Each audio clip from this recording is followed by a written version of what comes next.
Good evening, everyone. A very warm welcome to today's webinar. India's role post-COVID-19, particularly in the manufacturing sector, is a matter of great interest, hope, and speculation. Many believe India will emerge as one of the preferred centers for manufactured products vis-a-vis China, if not the foremost choice. This is a logical and reasonable aspiration to have as a nation, but this is a desired outcome and not a strategy. As part of NDIM leadership responsibility in education and knowledge enhancement, being India's first and the only MBA college declared as a mentor institute by the Government of India and the CII, we are here with eminent leaders from South Korea and India to deliberate on the reasons for South Korea's success in the manufacturing industry and what key takeaways can help the Indian manufacturing industry take a significant place in the global market. NDIM is a 28-year-old nationally and internationally accredited business school, declared as the best industry-linked management institute of India for 3 years in a row from 2017 to 2019 by the AICTE, Ministry of HRD, and the CII. NDIM has also been declared as the best B school with placement services and as the top B school in North India by the Associated Chambers of Commerce and Industry from 2017 to 2020.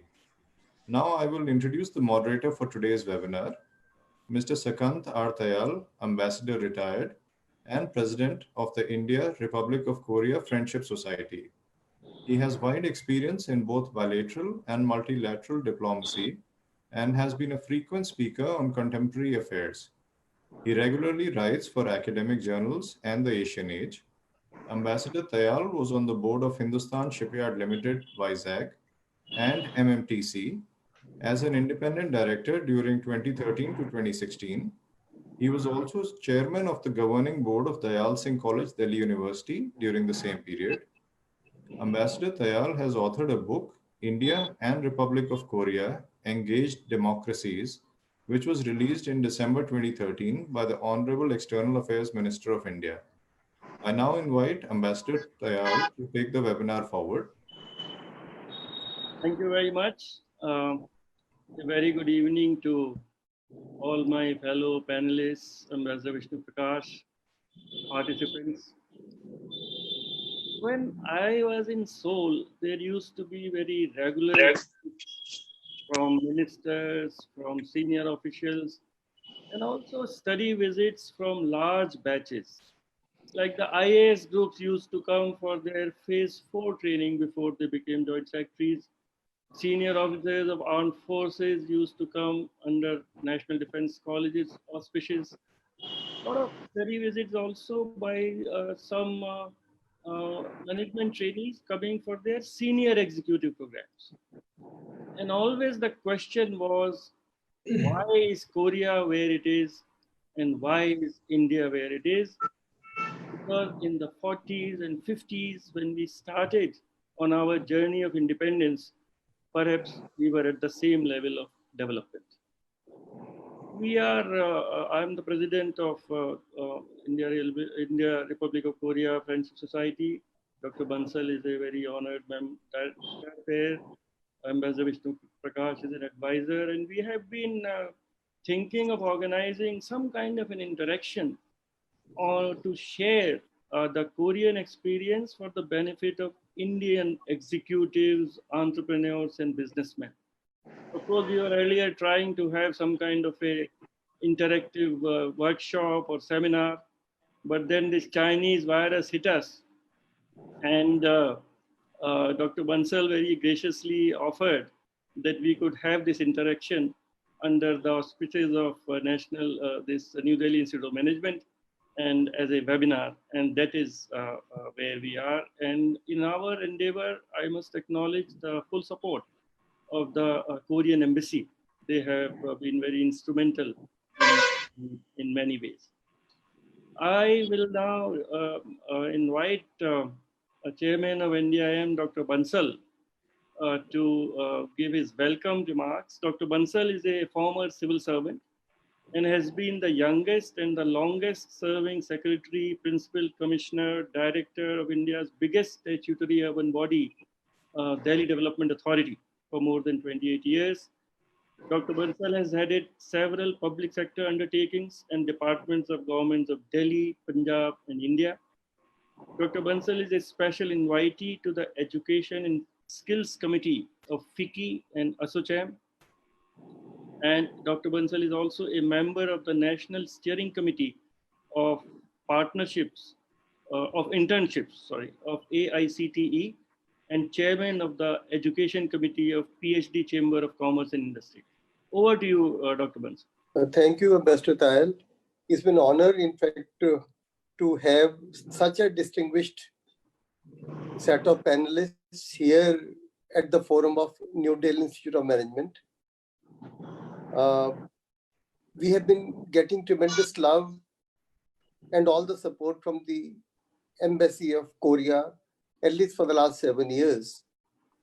And almost every CEO and CMD of Korean giants in India have been visiting the campus, and they have been our recruiters also, even to the extent that some Korean origin people who are MDs of companies in Delhi are even mentoring our students on a regular basis. They accepted to be mentors here. So there's a very deep connect with Korea, and they have been, as I mentioned to you, big support to our students and the faculty. So I'm very happy to have all of you together again, being a mentor institution declared by the Government of India and the only one declared by the Government of India in the MBA category. So our intention is to take your learnings, your experiences to a very large set of people across India. And you would be very happy to know, I'll just mention some prominent names so that they are also acknowledged their presence over here. The CMDs and CEOs and presidents of Apollo Tires, Ascara Group, Aroma, Avenue, Clues, Cosmo, Croy, Daikin, Datamatics, Finolex, GMR, Godigit, Grans, IOC, Canip, Korloy, KPMG, Lucas TV, Majestic Auto, United Consulting, Bhuri India, Bharti Airtel, Prakram, Universal Studios. You can mention as many, and they're all there. And one of our very big support all these days, Mr. Java is CMD of Daikin Air Conditioning and also the board of Daikin International. He's also present and attending this webinar today. And then the academia is starting from Central University in Kerala, in Dispur. I'm Lucknow, I'm Kanpur, IITs, IFT, JNU, MDI, and people from Mizoram. So we have big, highly distinguished intellectuals waiting to learn from all of us. So I'll not take more time, and I will pass on the baton to Ambassador Tayal, and he would kindly see that we really live up to the expectation that the participants have from us. And in addition to whatever Tayal Sahab would be discussing, I would also request my colleagues who are the panelists over there as to what exactly lies in store for the young engineers and young MBAs who will graduate in 2021 or 2022.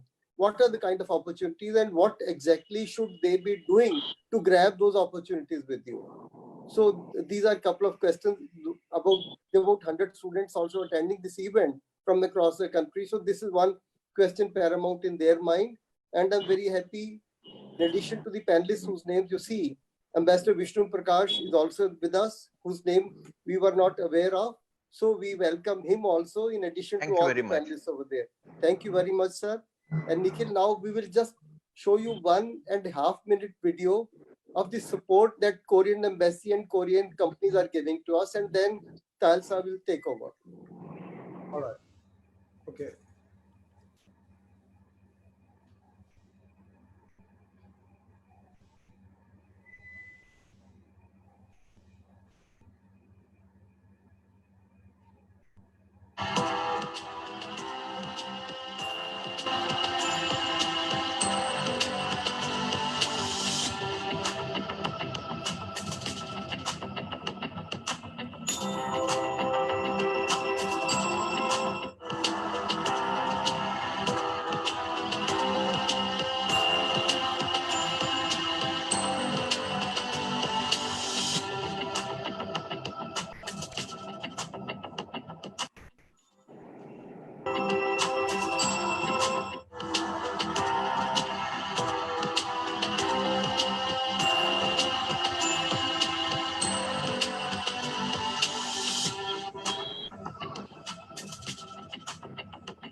Over to you, Tayal sir. Yeah, Mr. Tayal, please take the proceedings forward as the moderator, whatever way you feel appropriate. Thank you very much, Dr. Bansal, for your welcome remarks and this very evocative clip, which was shown that how deep is the NDIM's association with Korea. Korea International Trade Association is a body which has been working very hard to promote trade and investment between India and Korea. And I'm very grateful that they are always very supportive of our society. Today we have the chief representative of KITA, Mr. Hichul Jung, with us. He has been in India since January 2019, and he is also the Secretary General of KOCHAM, that is the Korean Chamber of Commerce, which brings together all the Korean companies in India. I'll now invite Mr. Hichul Jung to make his presentation. Mr. Jung. Thank you, Ambassador. Thank you, Ambassador Tayal. Chairman Bansal of New Delhi Institute of Management, Avinash Gandhi, Director General of India-Korea Friendship Society, distinguished speakers and participants. What a privilege to be among the specialists with business experience in both countries. Before going further, I would like to remind us Korean about one very important information. I repeat this whenever possible. According to a recent article in Asian Community News of India, Lieutenant Colonel Arcot Govindaj Rangaraj of the Indian Army Medical Corps was named the war hero of the month of July by the Korean government. Okay. In March 1951, he parachuted deep into enemy territory to save wounded Allied forces. He was decorated the Mahavir Chakra honor in 1951. I would like to sincerely thank Colonel Rangaraj and India for the sacrifice. Now, KITA is short for Korea International Trade Association. We are also the Secretariat of KOCHAM, India. Over 90% of our members are manufacturers.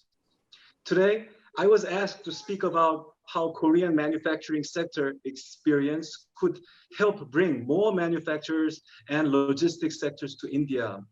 Still, introducing Korean experience is redundant, not because other speakers will be elaborating about that, but India is designing and applying charming incentives to help companies.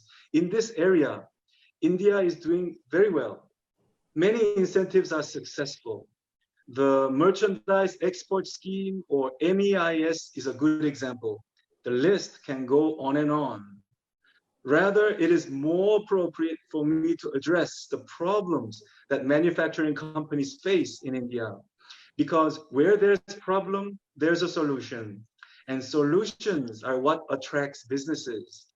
The problems and process of how they are dealt is a valuable determining factor for potential investors. This troubleshooting process could be a resource for us too. That is why KITA tries to be careful about what we advocate or protest. And whenever possible, we insist on issues of mutual benefit. For the last 4 months of strict lockdown and gradual unlock phasing of the country, we were quite busy. Companies were in panic and burst out with questions and requests. Allow me to share just 3. I beg your understanding if you've already heard some of the issues.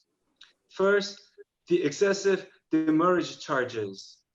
Because customs operations were reduced to minimum and utilizing heavy machinery became difficult after drivers and workers left, unnecessary demurrage charges or overdue storage payments for containers and cargo accumulated.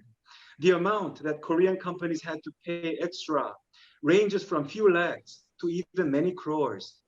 This is unfair because even when companies demanded the cargo, the port operators were unable to retrieve them. After the cargo was finally given, the overdue storage payment was entirely burdened the companies. We believe a crisis this nature needs more negotiations and burden sharing between cargo owners and port operators. Second, inspection delays damaging logistics. Korean companies are deeply concerned with the negative impact resulting from the strict and indiscriminate inspection procedure observed in seaports, airports, and inland container depot. Many companies had to cease production due to the delay. This is a huge blow to companies already struggling with broken supply chain. Non-tariff barriers, no matter how surgically targeted, have often proven to be counterproductive and brings unintended damage to the industry heavily dependent upon free movement of goods. How am I supposed to explain this to a potential investor that has supply chains spread all over the world? Third, the 75% rule. Some state governments are now making it mandatory to recruit at least 75% of the workforce only from citizens of their state. The circumstances are understandable as the migrants have returned home and reluctant to go back to their workplaces. But such decision is a temporary cure and could be a blow to inviting companies that need to source manpower with the right skills from all over India. I'll stop with uncomfortable issues here. Now let me turn to a more tender and friendly news. This fiscal year, Korea has become the 6th largest trading partner with India. We are right after the G2, UAE, Singapore, and Saudi Arabia. It represents how close we are in economic cooperation. For my final comment, I would like to introduce one amusing thing about my organization, KITA, perhaps to the MBA students who are present. KITA sponsors television K-drama production. Well, this K-drama thing is very popular and influential in Korea, just like Bollywood. So we fund production related to trade and manufacturing promotion. There were 2 recently. Excuse me for using some Korean word to introduce the title. 2 dramas are called 미생 and 꼰대 인턴. These 2 shows are created with KITA involvement. Both are about young intern staffs, maybe MBA students like yourselves, creating huge business opportunity for a company in trouble. Watch them before you apply for any Korean company jobs. It may not be the easiest place to be, but if you have experience working with Koreans, your next multinational corporations would be a piece of cake. Viewers are thrilled to see young workers challenging the conservative, hierarchical culture of Korean companies and helping the company rise from ashes to success. By the way, you can find so many famous K-pop dramas about manufacturing companies' success. I mention this because Indian film industry, with its worldwide fame and influence, should also focus on developing heroes that save manufacturing sector. When was the last time we watched a Bollywood film about successful entrepreneurs or employee working hard in manufacturing sector? Once again, thank you for having me here. Thank you very much, Jung, for first for making a very warm reference to India's contribution or participation in the Korean War through that ambulance corps. And that is very well remembered by the people of Korea, by the government of Korea, by the Korean society, even to this day. And that you have declared Colonel Rangarajan as the war hero. Thank you very much.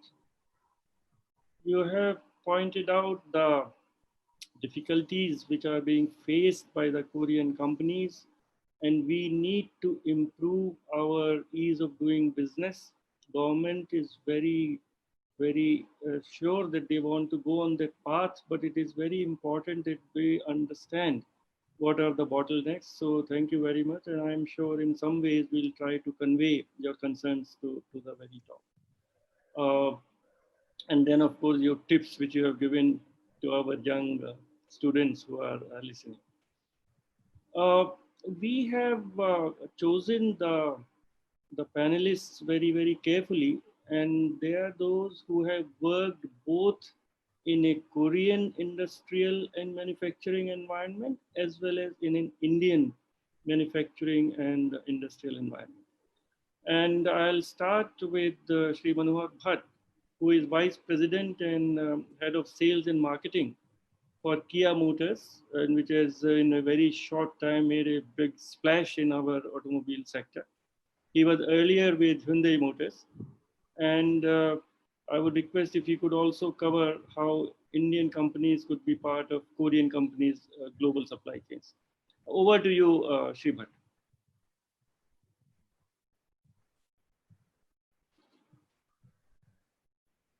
Mr. Bhatt, you are mute. Unmute yourself, please.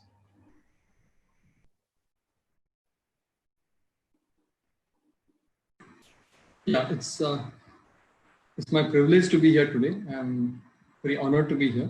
So I will start my presentation basically by giving the journey, the path of Kia in India.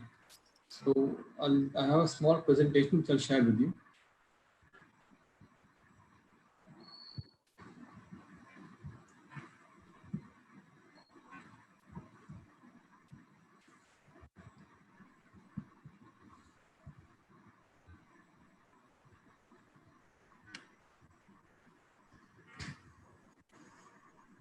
Yeah, from this slide basically shows the overall journey from the signing of the memorandum of understanding with the Andhra Pradesh government till the time that we have launched our latest, the last product, the Tata-Daewoo.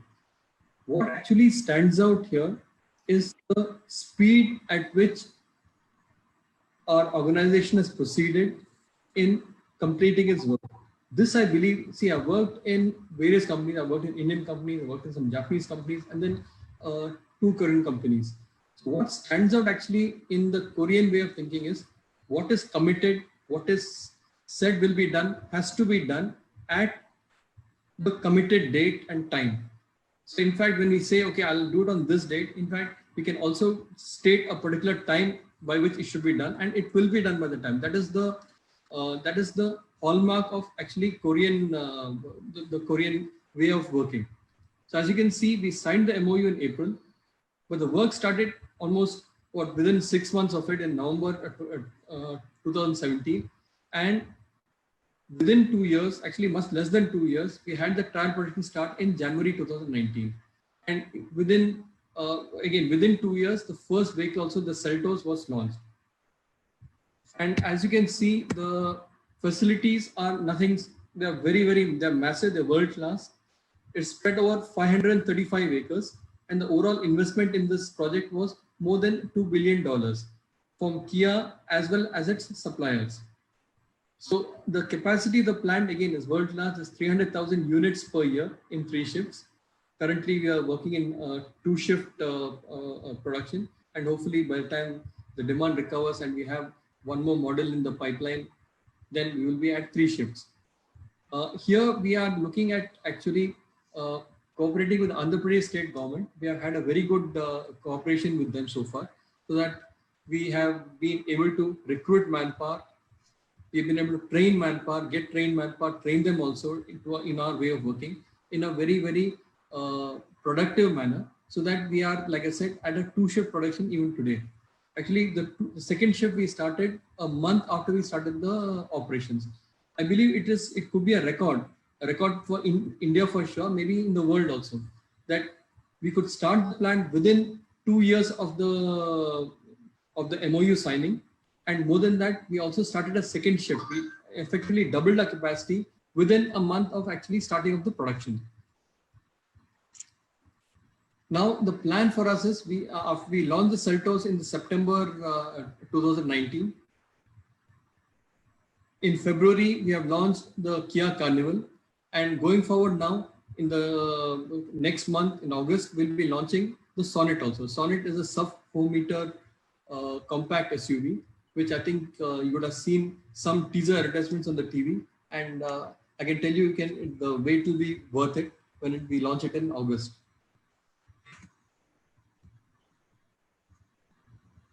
This is the bird's eye view of the plant.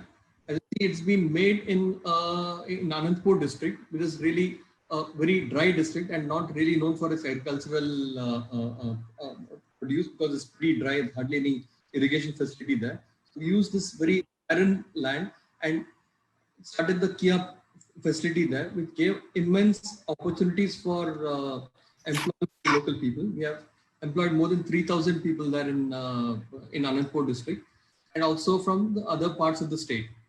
As you can see, it's a world-class facility here with obviously a production shop, assembly shop, paint shop, press shop, and obviously you can see the stockyard at the back, along with the test track, which is right at the back near those hills. So it is a facility which is the most modern in India for sure, and maybe also in the world. The latest plant for Kia Motors across the world. As Ambassador Tayal was so kind to say, we have done pretty well for ourselves since we launched the Seltos in August, September of last year, and we are zoomed up. We were we are the third largest manufacturer today in the country. We have launched our second vehicle, the Carnival, in February of this year, and we had a market share of 6.2%. Like I said, we were the third largest manufacturer in the country at that point of time. And currently, we are in the midst of launching our third product, the Kia Sonnet. So even today, our market share is 6.2%, and we hope to do even better going forward once the Sonnet is launched. As you can see, the Seltos is clearly the market leader in its segment, which is the mid SUV segment, as we call it, which competes with the likes of the big boys like Maruti Suzuki's S-Cross, Hyundai's Creta, the Renault Duster, etc. How did we make a success of the Kia Motors initial issue?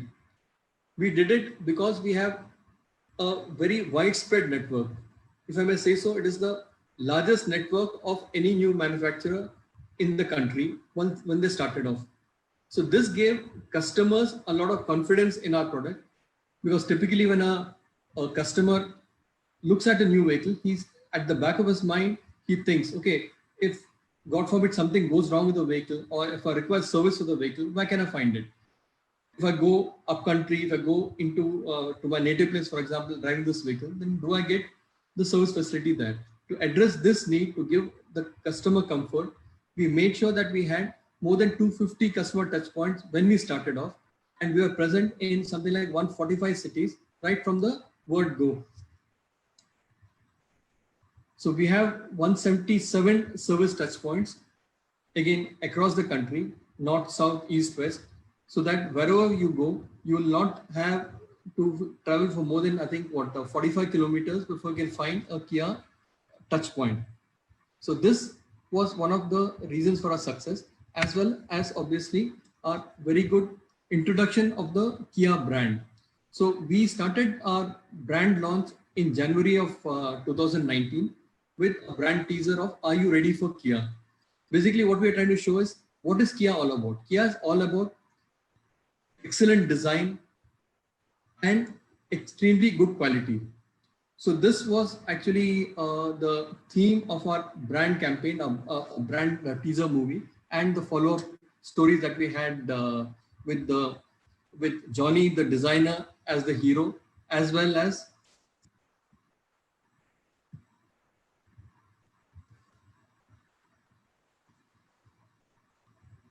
then we had the Seltos, the teaser movie starting in just before the launch.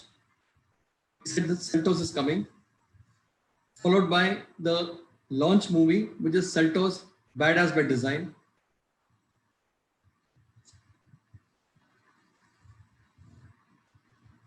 After the success of the Seltos, we had the Carnival to be launched. The teaser started in last year in December, and we launched the vehicle during the Auto Expo in February. Unfortunately, the entire campaign got a bit, I would say, truncated or cut short because of the Chinese virus that caused the lockdowns across the country. But I'm very proud to say our achievements is that the brand awareness increased to 64% in 2019 from what it was earlier, that is a zero, because hardly any customers knew Kia when we started the brand campaign.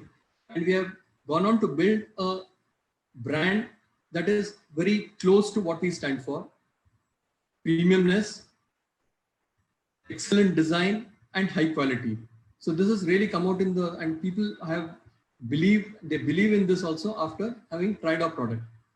We have over 90% likability for our campaign, obviously, because it is the most loved and watched campaign on YouTube. In terms of downloads, we had a record 230 million downloads.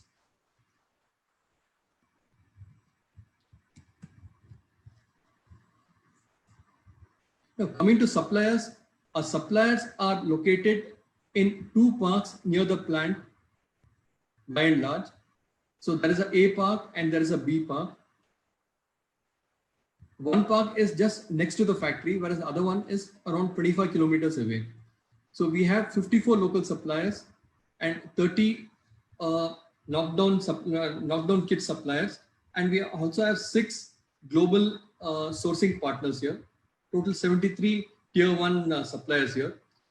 In addition to this, our local suppliers also depend on tier 2 and tier 3 suppliers also, who are around the factory, and some would be in Chennai, some in Pune, and some also in Gurgaon. As you can see, there are 6 suppliers in the Delhi NCR side, 4% in Pune, some in Bangalore also, around 8 suppliers in Bangalore.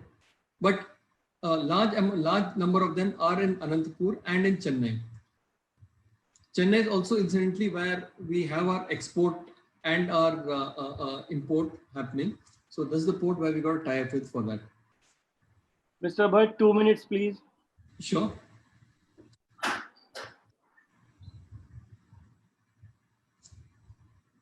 No, carry on. You have 2 minutes more. That's what Okay. Yeah, I think I've taken up my time, and just No.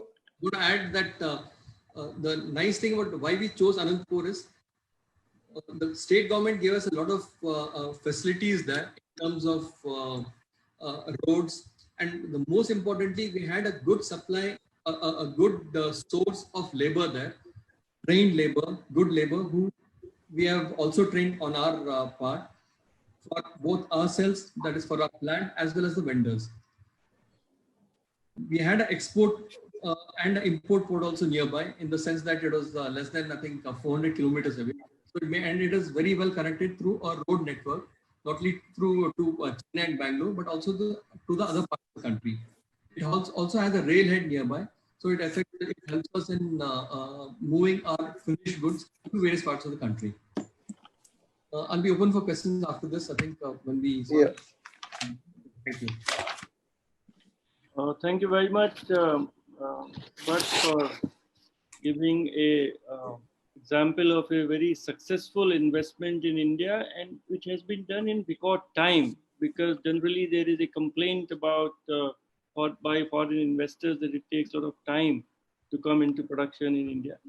And you have pointed out the timeline commitment of Korean companies, which is really very, very important, and we need to learn from it, because many a time our company's commitments are rather aspirational and not really real. So thank you very much. I'll now invite Mr. Jiun Jeon of Korloy company to speak. He is the operating director of this company, a Korean cutting tools company with more than 50 years of history. And this company exports its products to more than 80 countries. Over to you, Mr. Jeon.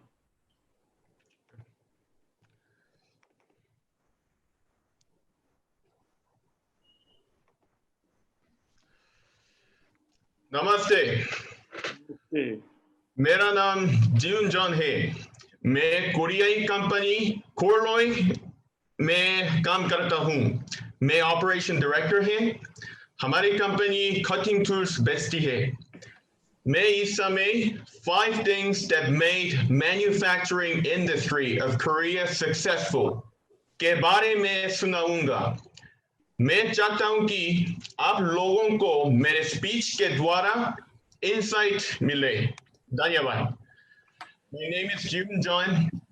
It is such a great privilege for me to be here this evening with all of you.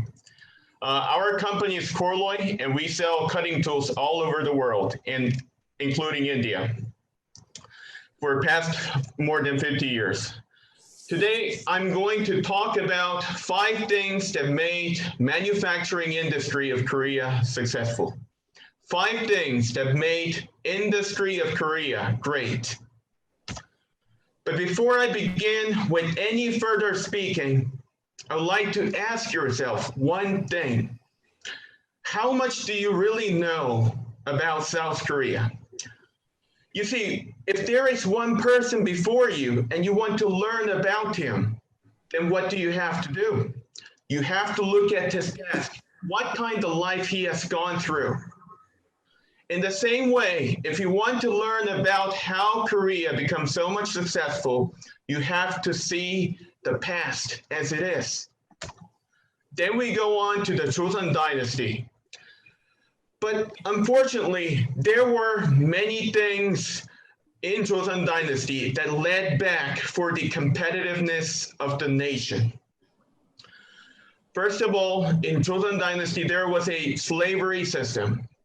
Average 30 to 40% were in the slavery system. Medical infrastructure was terrible. Logistic was not perfect. And politicians were fighting each other for their benefits while peoples are dying and starving. Our country became weaker and weaker while other countries were getting stronger, stronger by learning new technology. As a result, in 1910, our country was taken over by Japan from 1910 to 1945. From 1950 to 1953, there was a Korea Civil War. And after 2 years, in 1955, our GNP, gross national product, was only $65, one of the poorest country in the world. In this, we come to a conclusion that when we see the past of Korea, there was nothing that we can regard as hope for now that we see as a successful manufacturing industry. Then what happened in South Korea that boosts the economy? Then we have to see the statistics. Scholars and experts divide the Korean economy duration into 3 parts. Number 1, 1960 to 1979. Number 2, 1980 to 1997, which was the IMF crisis, economic crisis of Korea. And from 1999 to till today, after economic crisis. If we look at the just GDP growth of 1960s to 1979, it was an average 9% GDP growth per year. If we look at the United Kingdom at the beginning stage of the Industrial Revolution, it was 1.2%. So we can find out that something happened making Korea economically strong. Now, on these sectors, we will draw 5 things that made Korea great. Number 1, under strong leadership, company first and export first policy. From president and politicians, government were giving company favor policy. Not only that, they were having a meeting and politicians were encouraging business people for the export-oriented policy. This was unlike other developing countries during that time. They were focusing on import substitution to save their foreign currency, but we focused on export to make some money. Now, freezing private loan. This has a pros and cons because there is a violation on private loan rights. But apart from the political debate today, I'm going to talk only about the economical figure. During that time, financial system in South Korea was not good in 1970s. So a lot of companies were running their company by loaning money from private sectors. Interest rate was 30 to 40%. And as the time goes by, they were only paying off the debt because interest rate was so high, they could not invest in the market. Government announced a policy, freeze the private loan for 3 years, and reduce down the interest rate into 1/3 of total amount.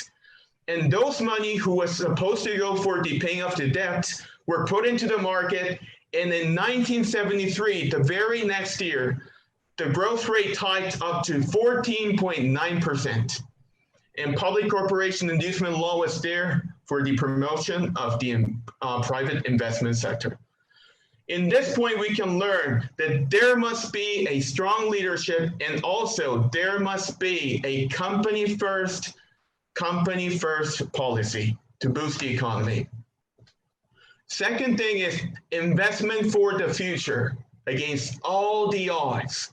There were many investments where we had so much protest.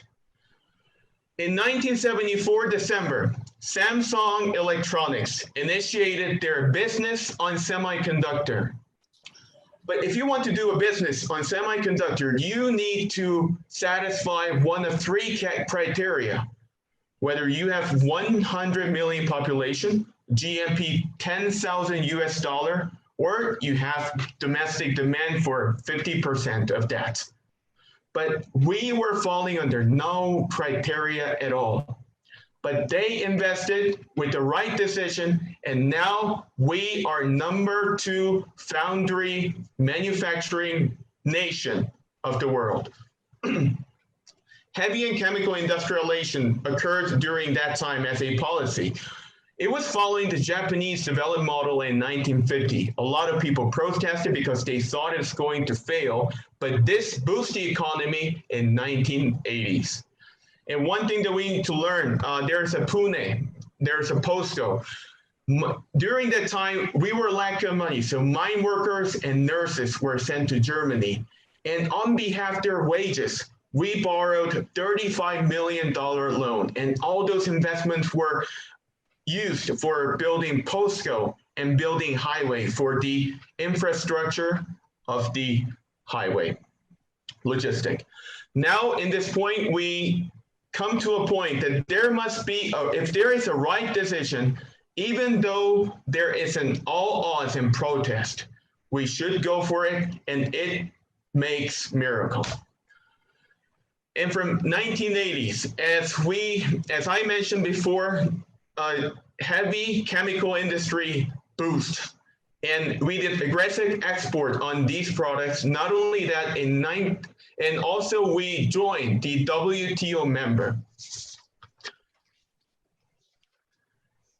And point 4, electronic, IT, bio, and future industry. We're talking about the recent trend. Previously, from at the end of the 1999, South Korea was strong in automobile and semiconductor electronic appliances sector. But these kind of products are followed by the second tier, like from China and from other countries. So we found that there is a necessity to invest in other industry like IT, bio, semiconductor, especially for the semiconductor. Samsung is now number 2 in the world on the foundry only, but there's a bigger market for the chip design. In 2020, Samsung declared that they will be number 1 of foundry and chip design in both fields, in semiconductor. And now, last point, the last thing that made South Korea industry great. I think this is the most important point. No matter how much good policies you have, how much good leadership you have, if there is no motivation in the heart of the people, no miracle will happen.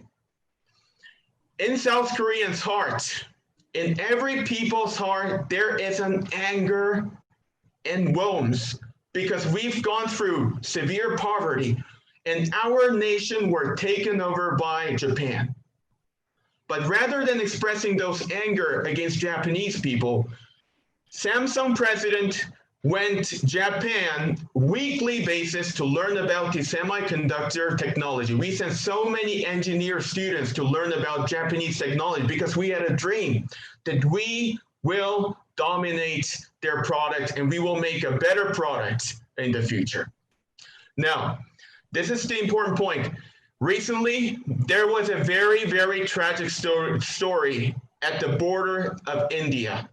And I listened so many times to the Prime Minister Modi saying from Bharat Shanti Jata to the end so many times. It was a terrible incident which was intended by the Chinese soldier. Now all the anger is spread over across pan-India. But I think this is a very nice opportunity for Indian people. These anger, if it is utilized into motivation, think about it. Right now, number 1 smartphone brand in India is Chinese brand. We cannot even beat it. There's no India brand. But if we are having an anger right now, and if we set a goal that one day we will work harder and we will dominate their market, and we dream that one day on the Chinese newspaper, they will say number 1 market share brand in China is made in India. I think this kind of thinking is the most important thing. And I think this kind of thinking is what Indian people need right now. This is pretty much all about my presentation about introducing 5 things that made South Korea industry great. I received 2 questions from esteemed organizer, and I would like to share briefly about the question and answer. Number 1, suggestions to facilitate operations of Korean companies in India. I think there are many suggestions from South Korean companies, but I think this comes to just one point. Whenever there is a business-friendly environment, we're just good for it. And a lot of companies will come and a lot of companies will operate easily. If you look at the case study on the Samsung Vietnam, Samsung invested huge amount, $7 billion in Vietnam. And the negotiation done was there. Vietnam government offered 0% corporate tax for 4 years, 5% corporate tax for another 9 years, and 10% afterwards. Vietnam government offered 10 big South Korean companies on these conditions, and they were all into the Vietnam. If we look at the corporate tax in India, the rate seems a little higher. But there are many negotiations as a government that can do to bring the manufacturing industry into India, because India has such a great opportunity. Last question from the esteemed organizer, tips for working in Korean companies and tips for being recruited in Korean companies. Now, you just need to remember only one sentence. All South Korean people, including Mr. Hee-chol Jung from Kita, are served in the military as a mandatory. I served in the Marine Corps for 2 years. And what is the most important value of the military? It's the loyalty. loyalty. When we do the recruitment, a lot of people come, they work for 2 years and they leave and they increase their wages. They work for 2 years. So we cannot guarantee how long we can work with them. But if you keep the loyalty in your mind and if you appeal that you are looking for the long-term relationship, they will love it. And if you put your loyalty in your workplace, treating even the small work as though that you are doing your own business, this will make you distinguished and Korean people will love you.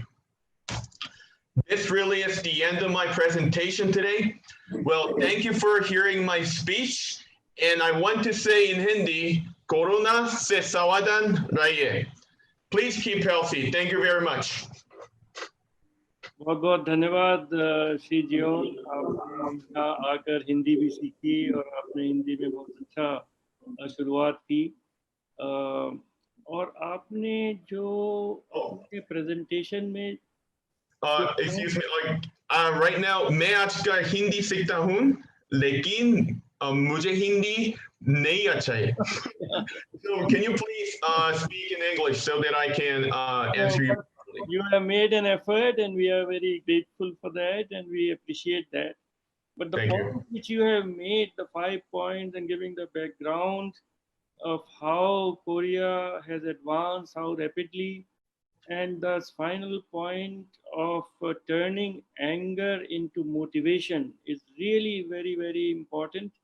And I'm sure that is exactly what Prime Minister Modi and our leadership is trying to do, exhorting the people to come out, change their old habits, and make India Atmanirbhar.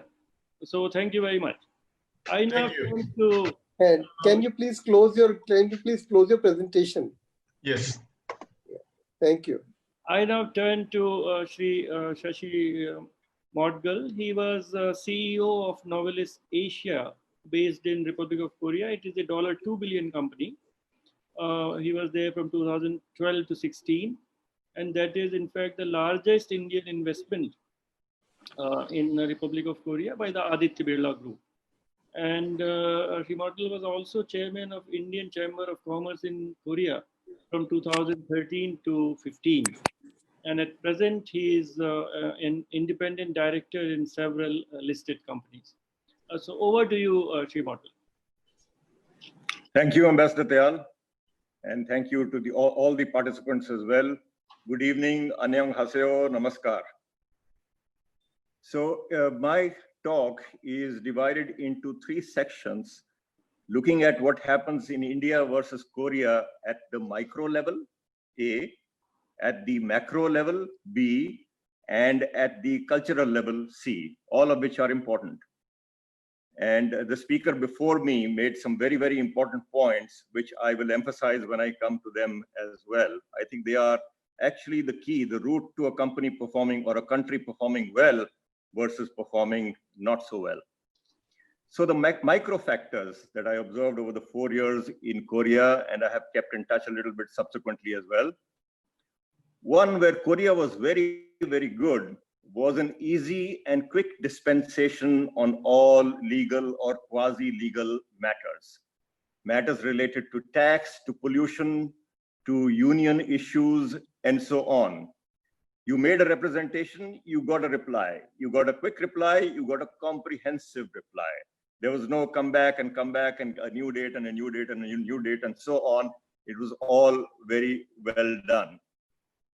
Second, at the micro level, I say particularly in manufacturing, is a very well-trained workforce, very strong technical skills.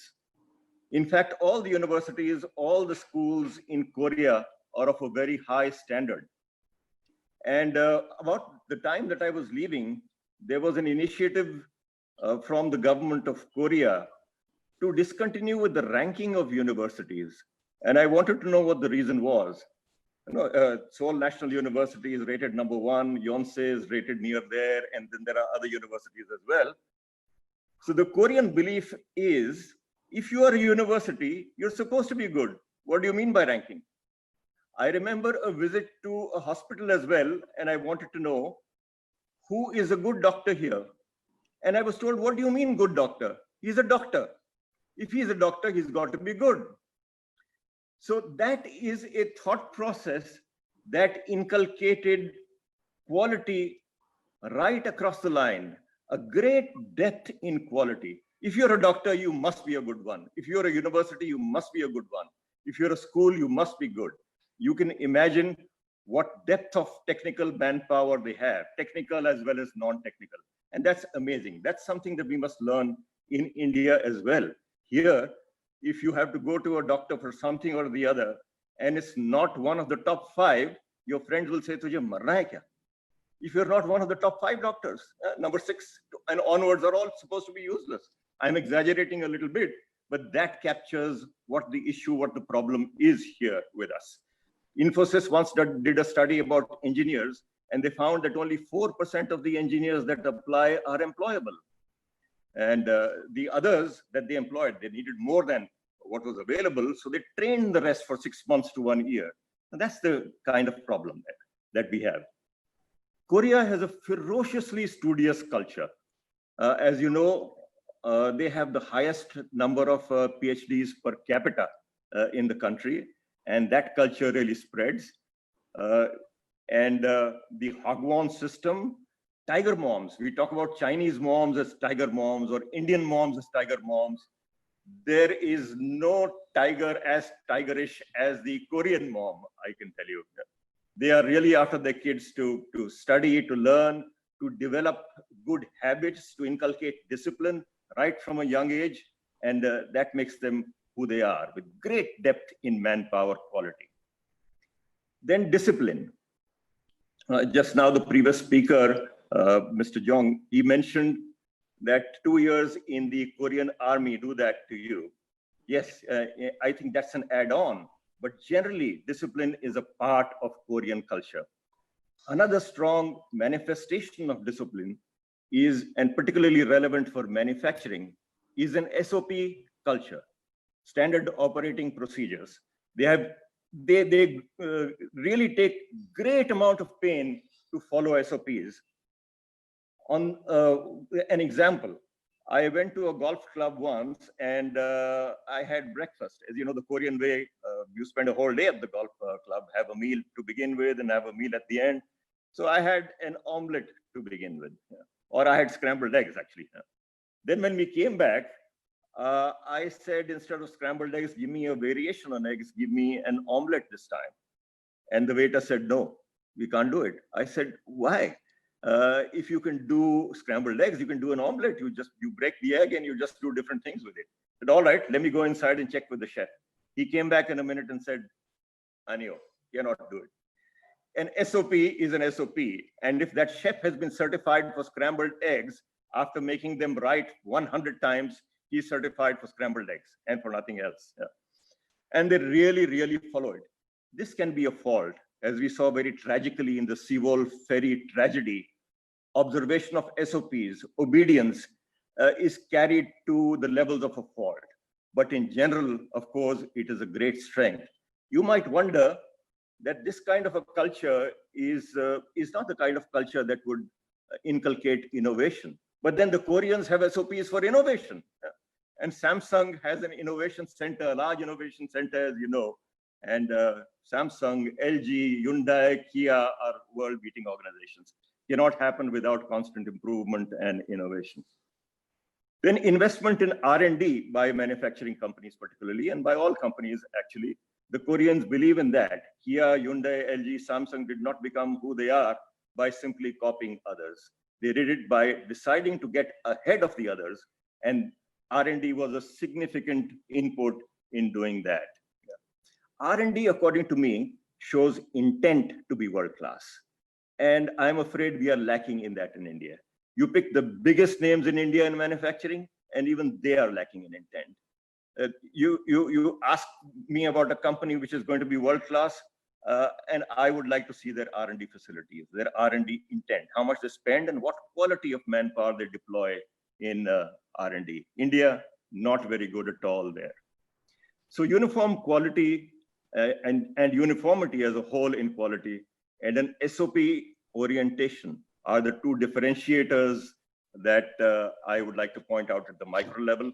and policy opportunities will arise from studying these opportunities, differentiations.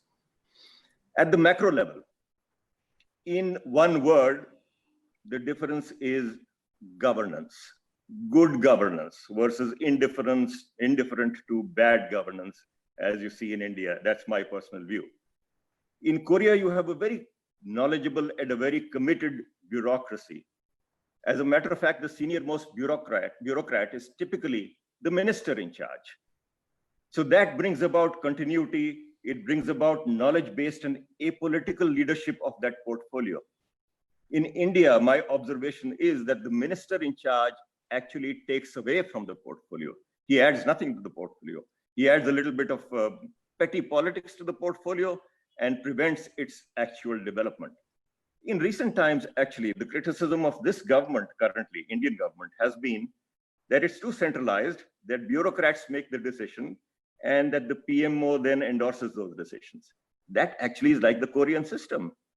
And I say, thank God that that is the case, because you are leaving decision-making analysis in the hands of people who actually know that portfolio. Our politicians do not even bother to get to know what their portfolio is. And sadly, they don't even get to know which laws they will involve themselves in changing or bringing about. So governance, very poor governance versus excellent governance, I think, in Korea. The other observation on macro factors is a very broad consumer base and therefore a large market that you have in Korea, even for relatively big ticket items. For big ticket items in India, the market is restricted. For consumer products itself, even goods like toothpaste and good soap, the market is restricted because people at the bottom are on subsistence level monies.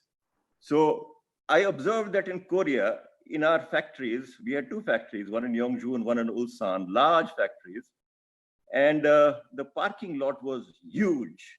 And it was full of cars because all the workmen used to drive into work in nice cars, Kia or Hyundai mainly. There was no third car typically, either a Kia or a Hyundai. So that's a broad consumer base there from workmen. And I think India would do well to relook at its minimum wage policy. And I would say roughly, and this is an arbitrary figure, it can be better studied, double the minimum wage on a real basis in the next 5 years. You will get a large base of consumers. The fear always is, if we do that, we will become uncompetitive. We are already uncompetitive with respect to China, and that's for other reasons. I will come to that. And if we double the minimum wage, we will not be uncompetitive with respect to anybody else. Within the country, yes, some people will cheat and some will not. And that's what will make some of the companies that don't cheat uncompetitive. Therefore, we've got to make sure that our laws are uniformly and stringently applied. And I think we will end up increasing our consumer base by increasing the minimum wage thereby. The workmen in Korea, I also found, are highly productive and flexible in placement. Nobody will protest if you say, go from this station to that station. Yes, they will demand and they will get training, but nobody is going to say, I won't do that. And if yesterday I was producing 1.5 coils in an 8-hour shift, now I can do something to make that 2 coils in an 8-hour shift, I will do that. There is absolutely no resistance there. Mind you, on labor laws, Korean labor laws are as inflexible as Indian laws. You cannot ask anybody to go, not just workmen, you cannot ask senior managers to go in Korea. So that's not a differentiator, but they still do well because of so many other reasons that I have mentioned and I'm going to mention. Then the last one is cultural, micro, macro, and cultural. And Mr. Jong also alluded to this. Korea has a very strong sense of nationalism. And he mentioned the background, where they came from and where they are today, how they got there. In fact, so strong is that sense of nationalism. Sometimes I think that they are over nationalistic. You can't get citizenship easily in Korea, as you know. I think a sense of nationalism and pride in who we are is important to push a country collectively towards its full potential. You compare India with Korea, those of us who can compare both, and you find that we in India are not really a team. Korea is a team. Korea Incorporated is one company, 51 million people involved in that massive big Abhiyan, that initiative. You don't have to tell Koreans to buy Korean. You don't have to tell them at all. I never saw any campaign. I never saw anybody whispering, you must buy a Hyundai or a Kia because it's Korean. Yeah, I wanted to buy a Mercedes, and I was gently pushed towards a Hyundai, towards a Hyundai Equus, by my Korean colleagues, of course. Talking about how the Hyundai Equus is actually a better car than the Mercedes. There is that pride that every Korean has. And if one person can make one sale, he has made a contribution to a national cause. So in Korea, Hyundai and Kia have an 80% market share, and they are big exporters with the units overseas. And you don't have to tell anybody to buy Korean. In India, I remember I'm on several WhatsApp groups and a few Google email groups as well. My friends, my colleagues from the companies that I've worked with, friends from the IITs, friends from the IIM, endless debate on why we should continue to buy from China. Can you believe it? Even at this stage, we can't do it, is one statement. It is too inward looking is another statement. There is something there, but we don't realize that these are different times and that China and India actually have the same needs, and China is actually stealing those markets or those jobs away from us. When we bought Novellis worldwide, I took a team member with me. We went to China to make an assessment of the nature of the China threat to our South Korean and Malaysian facilities. Yeah. I wanted to find out why China prices its aluminum $300, $400, $500 below the internationally accepted LME price, the London Metal Exchange price. Very difficult to find that out, but I stood outside the SHFE, Shanghai Futures Exchange, finally got to have lunch with a general manager there, and he smilingly told me, Mr. Modgal, this is social pricing. I said, what does social pricing mean? He said, social pricing is pricing which generates jobs. And that is what China is about. Now, don't we need jobs? How is it that we haven't kept China out? I say, don't keep anybody else out. That would be an inward-looking economy. But China is doing unfair things to take away your jobs. They import iron ore and sell steel back. You are not selling iron ore to them. You're selling your jobs to them. You're selling your value addition to them. So that's one big policy change that we can bring about. I see that today itself, there are some announcements which lead me to believe that something serious will be done to encourage Indian manufacturing, keeping China out. I don't say keep anybody else out, but keep China out, because what they're doing is unfair. India's need for jobs is as strong or stronger today than China's need for jobs. And through hostility on our borders, Mr. Jong mentioned this as well, very perceptibly. Hostility on our borders recently, I think China may have done India a great favor, if we see it that way and if we actually exploit this opportunity. And they might have made us do today what we should have done 20 years ago at least. And yes, I would like to see India also making world-class weapons and world-class weaponry systems, including aircraft and ships and so on, perhaps with the Korean collaboration in certain areas. They're so strong in shipbuilding, for example. Yeah. We should ally with them and do it. Indian manufacturers have not shown intent as Korean manufacturers did. Kindly conclude. Yes, a minute. Despite a large domestic market on which India could have built scale. Yeah. I say we should be very serious about Make in India, and perhaps we should see our Korean friends as aiding our Make in India effort. I say Korea in particular, because like India, Korea does not believe in cultural or territorial dominance and is a respectful culture and has never attacked anyone ever in their history. Not to mention the endearing Ayodhya princess connection that we all know about, through which 10% Koreans apparently have Indian ancestry. I say to Koreans in India, learn Hindi and become Indian, like Mr. Jong has already demonstrated as well. And to the last point, which I call sensible nationalism, While I believe that world citizenship is humanity's eventual destiny and India's cultural heritage indeed is Vasudev Kutumbam, the world is my family, to root to that is eventually through nationhood. Yeah? You will never see any lack of Koreanness in Koreans, but you will see a lack of Indianness particularly in educated Indians. And I used to tell my Korean friends, and I will conclude with this, when they ask me for suggestions, I would say you have a disability with regard to going global, disability in English. Why don't you teach 2 subjects in English from grade 1 onwards right up to high school? I say to India, why don't you teach 2 subjects in Hindi or the local language from grade 1 right up to high school in your English medium schools? Yeah?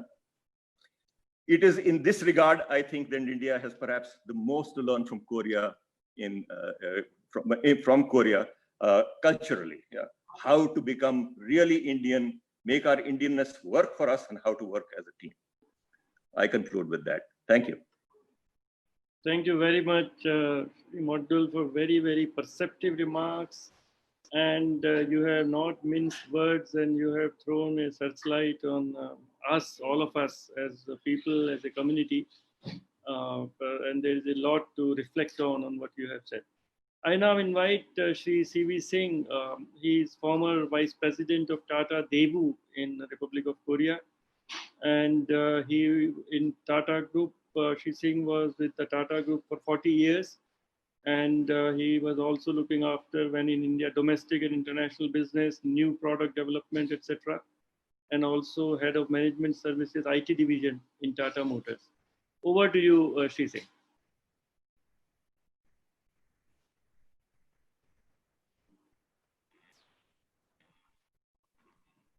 Ambassador Tyal, Mr. Jan of Kita, Dr. Bansal, Chairman of New Delhi Institute of Management, Avinash Gandhi, my old friend from Tata Motors,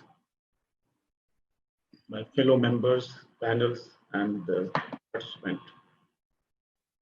It's a real pleasure for me to participate in today's webinar and on the South Korea's success in manufacturing and lesson for us. Being the last speaker of the chain, most of the plus points have been already discussed. I will share my experience of working there for 5 years. You know, Tata Motor acquired their truck business in 2004 March. Just after the financial crisis, that was the group went bankrupt and the truck division was acquired by us. And the company was named as a Tata-Daewoo Commercial Vehicles. I was part of the acquisition team and thereafter continued to serve the company for 5 years. And it has been an interesting learning experience for us and the company. Post-acquisition integration was very challenging. Acquisition from a developing country in a developed economy, language issue, cross-cultural management issues. Korean company employees were expecting someone from Europe will buy the company, and they didn't have any idea that somebody from India will acquire the company. Tata name was unknown in the country, and no Indian company had presence at that time in Korea.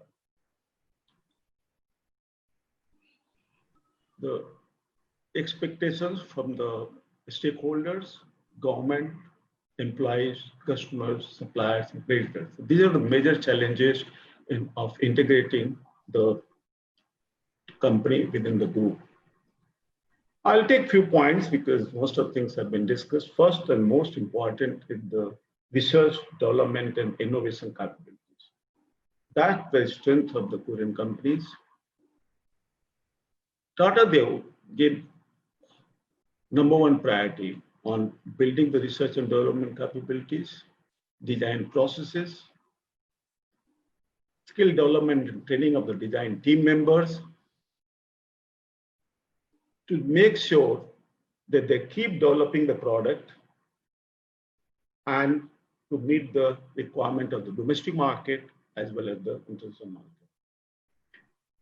The products were designed to be used on day one, like cargo trucks with a load body, dumpers with a load body, mixtures, and they were meeting the customer's requirement fully in the market there.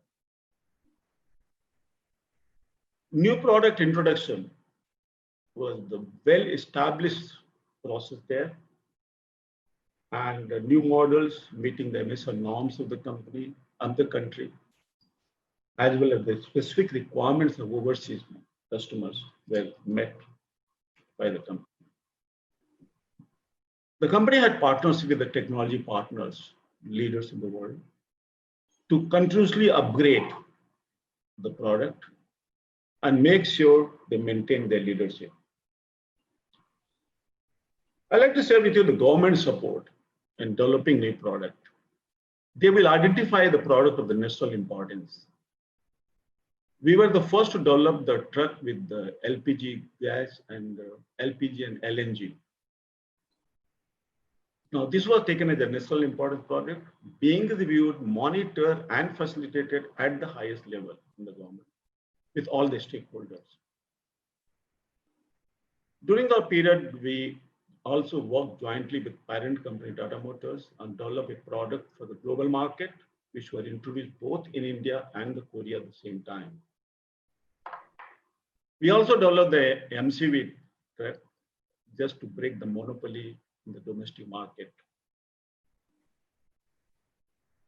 Already in the thrust on export has been mentioned by US speakers, but I like to just mention two things. Number one, limited size of the domestic market makes export the only way to grow and capture the overseas market. There was a special incentives for the government for developing product for the overseas business. I'll give an example. When the Korea, we had Euro 4 norms, the emission norms. Companies were allowed to develop the product for the Euro 5 for the Europe, for the export purpose. And incentives are being given. This was the advantage of the company that you can initially earn from the export. And when the norms comes in the country, then you can be leading ahead. A little bit about manufacturing processes. The company had modern infrastructure facilities with a modern paint shop, with the robotic weld line and process-based management. But most interesting part was there that shop floor workers were fully empowered to produce, meet targets, and adhere to the quality specification. Workmen are organized in the work teams or self-directed teams. They're motivated, committed,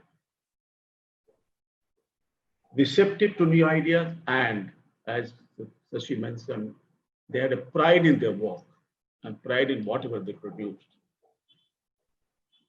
I'll just take similarly, while workers were motivated and committed, the managers and supervisors primarily concentrate on the process design, adherence to control, and performance reviews. So while an execution is totally left to the shop floor man, to ensure the shop floor quality is produced. I'll just take two examples from my experience when we were there, just to prove point. You know, when I joined there, I used to go to the shop floor every day, just take my morning round, and then come back and they start. That is how we were trained in India over a long period. After a few weeks, one of my senior colleagues comes and tells me, "Sir, why do you go to the plant every day?" Slightly taken back, I didn't understand. Then he told me that in Korea, senior managers and executives go only when there's a specific problem to be solved at that level. They're invited, they're requested to come and solve the problem because you and you only can solve, rather than just going and interfering in the work of the workman. Second example is another interesting thing. We have a morning meeting on the production and we discuss today's performance and today's plan. One of the young workmen got up and said, "Today we lost 5 vehicles in production because of the management failure." I didn't understand what he was meaning. And when I asked him the question, that he said that production was lost because there was a failure of the supply chain process. Material did not come in time. So we request the senior team to look at the supply process, look at the processes, and make sure the material is available in time for us to produce. I think these two examples, and there are a number of experience of 5 years of working there, which gave insight into the psychology of working there, the way they work, the way to take their job. I could see the positive attitude of workers and also the union. While union is very strong, very demanding, but I would say very cooperative.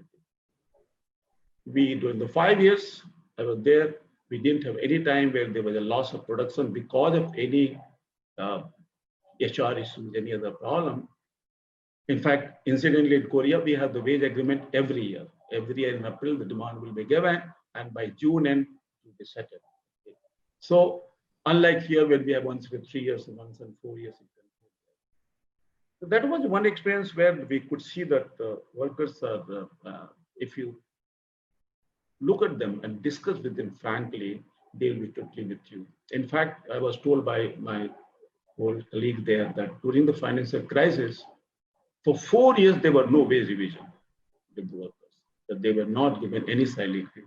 And in 1 year, workers donated money to the company so that the crisis is met. Now, these are something which we saw when we did the due diligence and we were working at the time of our working, which gives something about how the company performed. So this has been the kind of experience of the manufacturing. Quickly, and I will come in terms of what has been the experience of achievements of the 5 years and the learnings from there. We had 100% growth in volume in 5 years, and capacity utilization moved from 20% to 60%. Contribution of to the export increased from 8% to 47% by the 2008-9. That means during the 2008-9, which was incidentally another very crisis period, financial 2008, 50% of product was exported. And we could make decent profit in the year when everybody was in bad shape in the 2008. The company became zero debt and dividend paying within 3 years, and now growing as a member of the Tata Group, with touch, feel, and face of a Korean company. We saw to it that their pride is protected, their capabilities, culture, no disturbance. In fact, we saw to it, especially we have seen that the Korean culture and pride is protected while we're working there. What are the learning out of it? As already has been told by other speakers, just to repeat, it is export-oriented industry. I've been talking to some of my senior colleagues. They will talk to us how poor country were there, how did they decide for electronics, and the number of digit about that. But I think that major thrust was there, export-oriented country, export-oriented development. Manufacturing sector is given the highest priority. So she mentioned that, shipbuilding industry, top 3 companies, the Korean companies. I had a chance to visit all of them during my stay there, visited most of the companies there. And it is something to learn.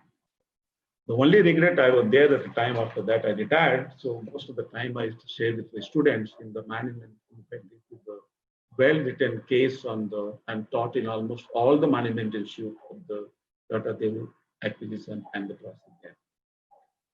High level of investment in R&D, technology and skill development workforce.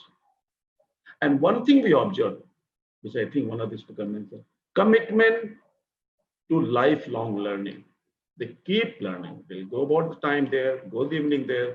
I used to, since I had an IT background, used to take a separate class on that. They will take the English class in the evening. We'll go attend the coding class in the morning. But the learning used to be kind of a content class.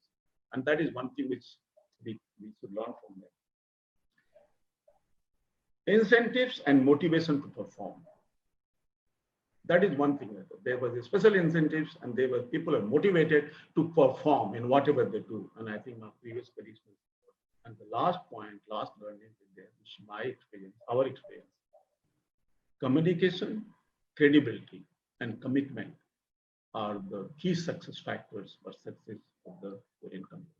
Thank you. Thank you very much. Succinct, really very, very thought-provoking and very remarks which need to be reflected upon and internalized. Um, uh, we have Ambassador Vishnu Prakash with us, and we would all of us would benefit from his experience and his knowledge. And I would request him to give his inputs. 3-4 minutes, Vishnu, because we are running out of time. Well, absolutely, Skand. Thank you very much. Good evening, Anyang Hashemnika, my guru, Ambassador Skand Tayal, Dr. Bansal, friends. I'm absolutely delighted. There are two bits that I wanted to talk about. One, what makes Korea tick? And two, what can India do? Now, we often talk about the fact that we have a huge trade deficit and that we do not have the basket of export goods is limited. I think what is limited is determination and ambition, which Korea has. What makes Korea tick is discipline, dedication, and determination in my book. Now, and I'll illustrate very quickly. It was decided in the late 50s when Korea was absolutely devastated because of the Korean War that Korea should export. Now they had nothing to export. So they discovered that Korean ladies had beautiful hair and they could start making wigs out of it. A Korean lady would not part with her hair for anything, but for the nation she would. So that is how the exports started from Korea. And I am talking about I'm going to structure my 3 minutes, 4 minutes. Can I take 4, Skand? Yeah. 4 minutes to the fact that I'm addressing a lot of industrialists and management trainees. So I'll use that perspective. That is what distinguishes Korea from other countries. And it is a high-tech giant. It's a manufacturing giant. For them, India is a huge market. And we have the representative of Kia Motors. In fact, I would like to congratulate him because when we talk of success of Make in India, I think Korea and Kia have been the biggest contributor to Make in India phase 1. Now, as far as I know, Korean companies and the SMEs in particular have billions, hundreds of billions of dollars of surplus, investable surplus. What should we do? We have come a long way from 142 in the ease of doing business to 63. But what does that mean, friends? It still means that there are 62 countries ahead of us. Let us be very clear about it. The investment dollar has a lot of competition. The ball is in our court to get our act right. And if we want the Korean investment, we have no choice. And Prime Minister is talking about it. I'm very happy about it, to introduce Make in India 2.0, where we need to sweep aside the cobwebs of regulation. And here I would call upon all of you industrialists to, pardon my saying that, to embrace competition. Because believe it or not, we are the only country in the Asia-Pacific region, Indo-Pacific region, big, small, rich, poor, which is afraid of competition. I'm calling a spade because I'm no longer in the saddle. I'm a free bird like all of you are, and I can speak freely.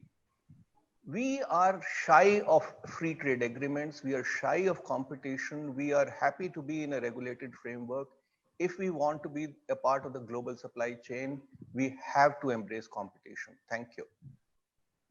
Thanks, Vishnu. And now I'll hand over to Dr. V.M. Bansal for Q&A. Thank you, sir. It has been a fantastic learning. And I've been honored with the, appearance of Vishnu Prakash Ambassador, Avinash Gandhi ji, and Pad Sharma, who is the serving president with the Reliance and Secretary General of IRKFS. So it's a pleasure and honor. I'm sure our students are faculty across the country. And I mentioned to you almost 24 CEOs, MDs, founders, chairmen attending today's event. I'm sure they're going back home with some or the other learning. And I'll now request for 2 questions only. Nikhil, Ankur, please take up the questions, and we'll not go beyond two questions.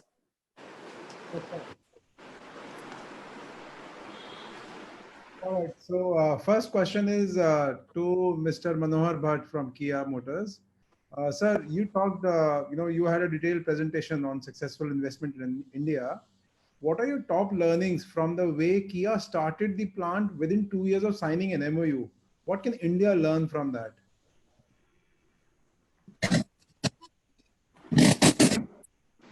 Mr. Bhatt, Please unmute yourself, please, Mr. Bhatt. Yeah.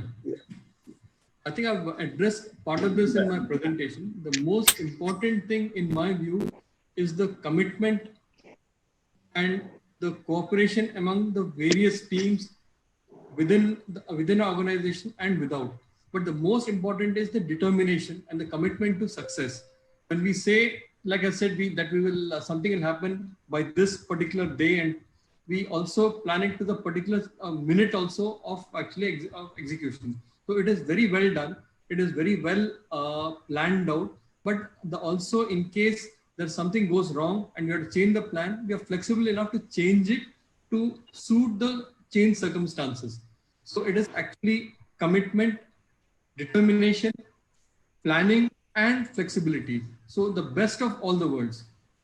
Plus, when we are very hard on ourselves in terms of our commitments and meeting commitment, but we also make sure that our partners and whoever is on the other side also knows about it, and he also is made to meet whatever he's committing. It's not like it's only talk, it is talk plus deeds. So this, I think, is my, I've seen it happen 2 times. Once in when Hyundai was being set up as a greenfield. The dedication.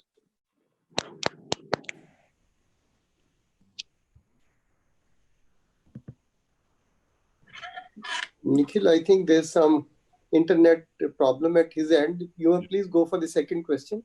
I think the second question, we would just, Ambassador Tayal, if you would like to summarize for a majority of our audience, which are MBA students in their early 20s, that, a lot was discussed what the country needs to do and what Indian companies need to do. But in these early years of their life, what change then can they bring in their mindset? Because we always hear that, first it is drilled down in the mind, what the mind can conceive, the heart believes, the physical body can achieve. So what, based on your experience of Korea and the success of the Koreans in manufacturing, what mindsets should our student move forward with so that by the time they reach the employment age, they can be a part of the Indian manufacturing success story? It's a very, very important question that you have asked. And in fact, one could have a webinar on this. Yeah. No, certainly would love to have, that is what is really meaningful. And that's what is needed today. Have a very positive attitude. Try to learn, not just to pass exams. And wherever, if I go in an academic environment, I try to say, don't spend too much time on social media. You do not learn anything there. I go for UPSC interviews and I ask people, candidates, have you read a book? And they say, no, we have not read a book in the last 5 years. There is something lacking. Time management is very, very important. Be motivated, be positive, and you can reach the stars. Thank you. Thank you so very much. Thank you. And I will not take more questions. I'll only request now Parth to speak for a minute before I come back to Avinash Gandhiji for his concluding remarks. Parth, please unmute yourself. And he's president of Reliance Group, Secretary General of IRKFS. So we are honored to have him also with us. Thank you, distinguished guests. Thank you, Bansalji. I have spent close to 14 years of my life in South Korea working across various industries, starting as an expatriate banker in finance to shipbuilding industry to the defense industry. There are a lot of learnings from the Korean success story. This has been delved in detail by our speakers, as well as distinguished eminent speakers, Ambassador Prakash, Ambassador Tayal. My concluding point would be from the Indian government side, there are definite success stories that we could quickly emulate. Now, one point is that Korea is a single generation success story. Korea has all achieved this, as Ambassador Prakash mentioned, in a single generation, which is very easy for us to copy. There are things like Korea had set up manufacturing clusters. Korea had an automotive manufacturing cluster. Korea had a shipbuilding cluster. Korea had a semiconductor cluster. So if you see, the entire supply chain is built around these clusters. So that was one of the key reasons for availability of resources, of availability of raw materials, and the quick assembly by the top tier OEMs. So and it led to the rise of a very, very vibrant SME. That is where employment is created. That is where innovation starts.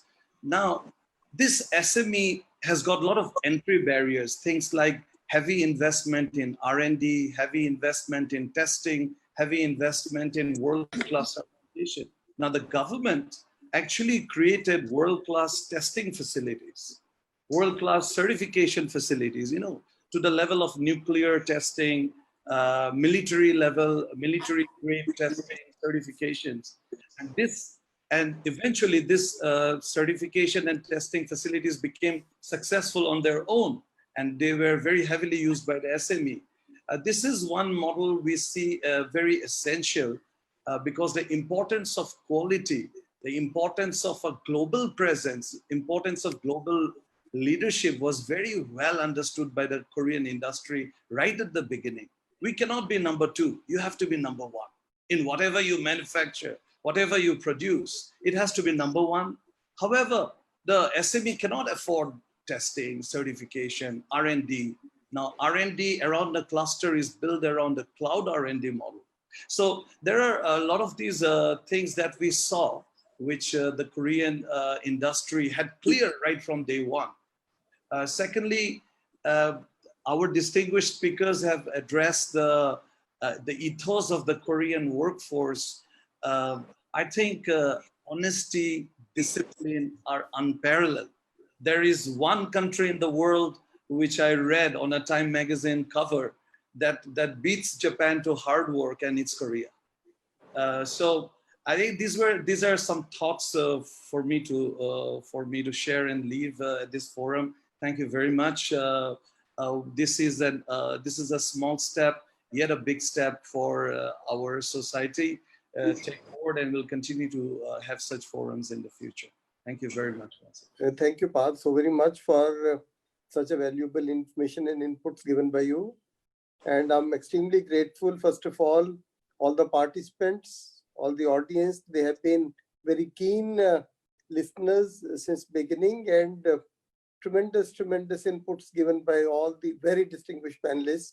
I think this is one, you may call it webinar or a session or a meeting, where 9 or 10 distinguished people have been present throughout the event, and they gave their inputs in such a short and crisp manner. Thank you so very much for everybody. And before I hand over to our friend, Mr. Gandhi, I'll request once again the IRKFS and all my friends from Korea that this should be a continuing event. We need to learn a lot from professionals, from businesses, from academics, and from professionals from Korea and our friends in India who have worked in Korea. So this should be a continuing event. Once in a month or twice in a month, I leave it to you. Our platform is always available. And Ambassador Vishnu Prakash wants to say something. Kindly, sir, take it over. Dr. Bansal, thank you very much. I had conserved about 50 seconds of the time that Skand had given me, Ambassador Skand Tayal. So I will just use that 50 seconds to add my voice to what has been very pertinent, the pertinent question about what should the young leaders be doing. I completely endorse what Skand has mentioned.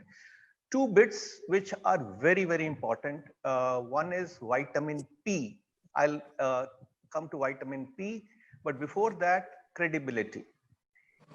It is said that diplomats are sent out to lie for the country. Incorrect. Yeah, it is. In today's world, if you lose credibility, that's the end of your career. Yeah. And in the digital world, it takes 15 minutes of a massive research through something called Uncle Google to understand where you stand. So choose your facts, but give your opinions, but make sure their credibility is 100%. So that is point one. Now, what is vitamin P? I was talking to a group of people in an educational institution, and they told me political connections. Wrong. Punctuality. Punctuality. And that is something that one has to learn from Korea, Japan. Today, if we sadly lack one thing, is punctuality. And the world will have two categories of people, those who are punctual and those who are not. Thank you very much. Thank you, sir. Thank you so much for very, very important input, sir. Thank you so much. I'll take 5 minutes, Mr. Bansal, if you don't mind. Suggestion to the young people who are on the call. What should they be doing in the future? Just a few words. Please, sir, please. It's always welcome. Think world class. Don't think Indian class. That's my very brief suggestion. Think cutting edge, think world class. Thank you. Thank you so much. Thank you so much. And now, you know, the Director General of India, Republic of Korea Friendship Society, Avinash Gandhiji, he started his career as Chief Executive for R&D at Escorts.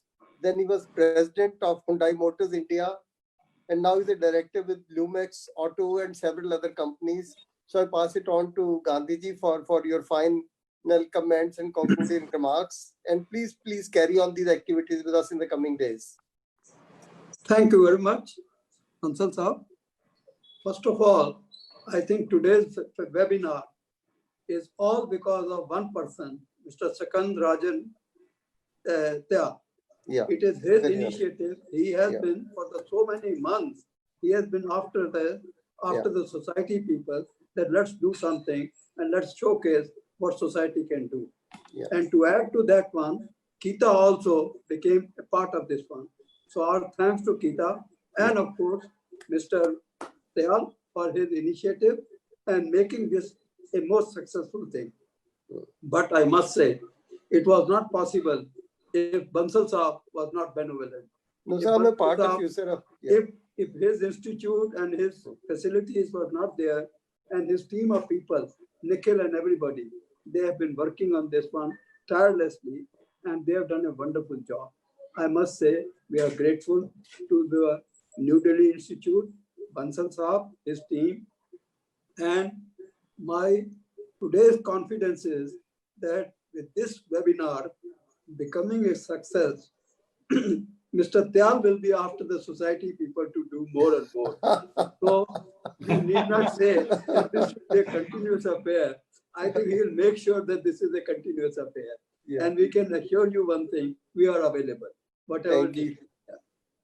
With the full support of the board, every member and Parth, everybody has contributed. Thank you very much. Parth, I must say, behind the scene, he does a lot of things, but he is a very quiet person. And at the right time, he comes with the right thing. And we are grateful that we have got Secretary General like him. I think the main thing is today, each one of the speakers has done a wonderful job. If we see, it is a learning not only for the students who are there, it is learning for each one of us. A person like me, who has also dealt with Korea and has seen, there are many aspects of Korean which needs to be understood.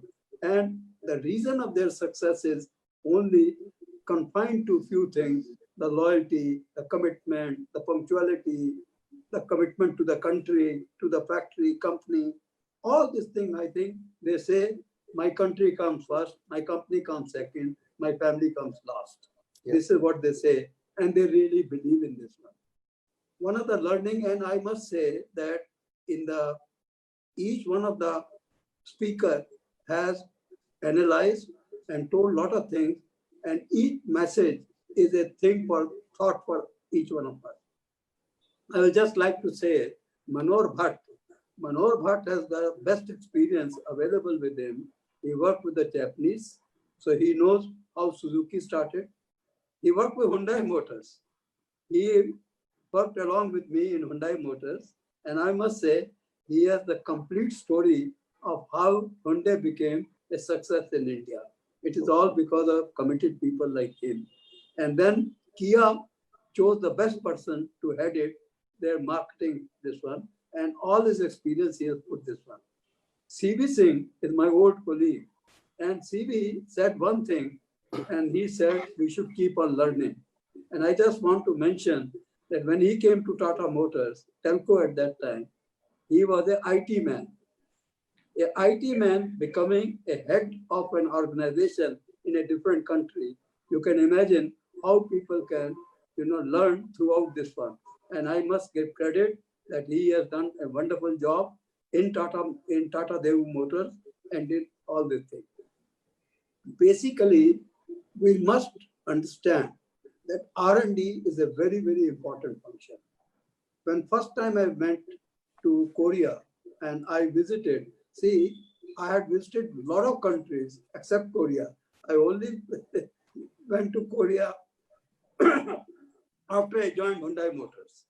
And first time when I went to their Namyang, their R&D setup, I was surprised to see what type of research and development they're doing. At that time, I'm talking about 98, they were talking about the hydrogen cells, they were talking about the electric vehicles, and there are 154 tracks which are there. Any track of the world, they have created in their R&D setup to test the vehicles. 154 tracks, including muddy, including everything which is there.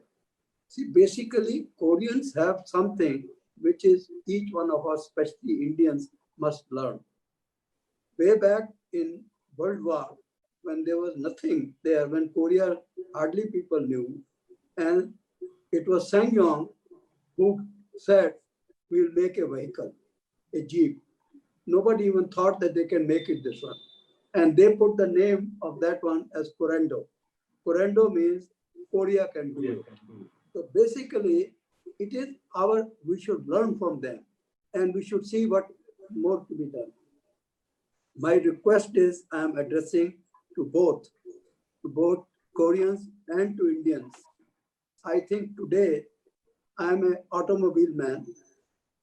Out of 20 billion import, which we do in the auto component sector, 26% comes only from China, 26%.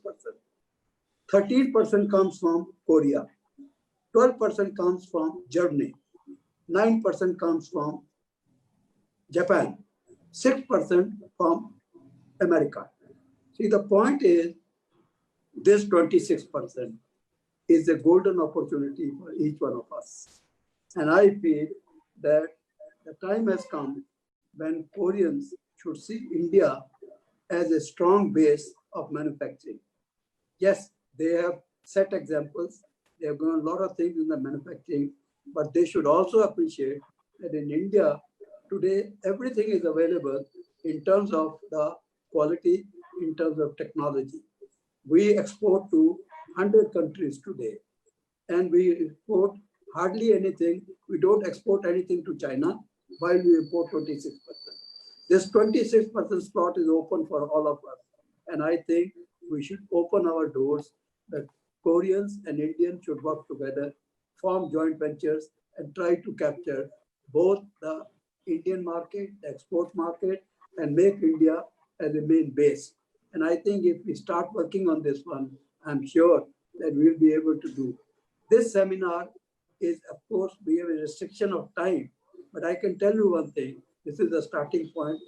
Thanks to everybody for doing this one, and we look forward to more and more interactions in future. Thank you very much. Thank you so very much, Mr. Gandhi. Thank you very much, all the panelists. And before we say goodbye to each one of you and to all the participants here, I request that I'm going to send you through mail. You know, we have a very, very strong and very healthy mentorship program at the NDIM for the last 5 years, corporate mentorship program. And friends like you, spare the time, maybe now online. 4 students have been assigned to 1 industry mentor. And as of now, we have 278 people, very senior people from the industry, serving people from the industry and bureaucrats who guide the students onto their daily issues.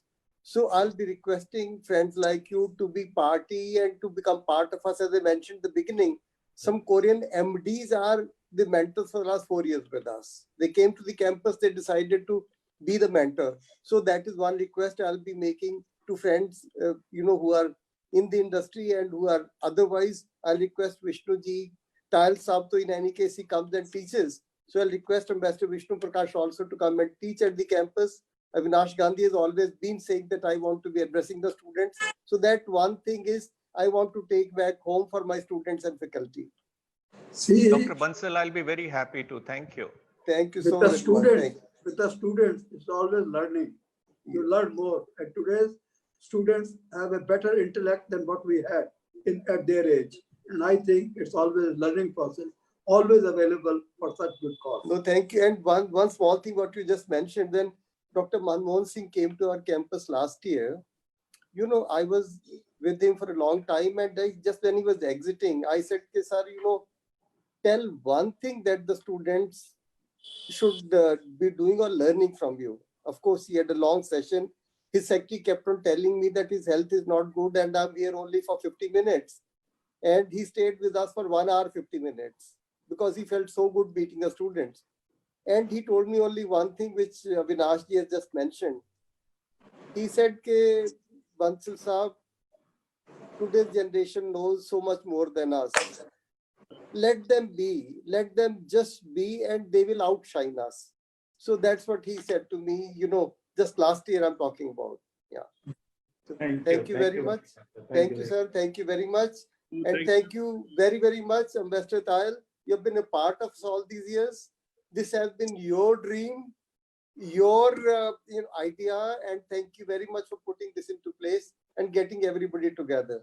Thank you very much. We are extremely grateful to everybody. Thank you. Thank you. Thank you so very much, sir. Thank you, Avinash. Thank you very much. Thanks a lot. Hello, Thank you. it's a hello to hua. Hi, Avinash. Hi, Avinash. How are you? Hello to hua. Bye-bye. Good night. Thank you, sir. Thank you very much. Okay, Mr. Okay. Tayal. That's That's a nice. wonderful job. Thank you, sir. Thank you very much.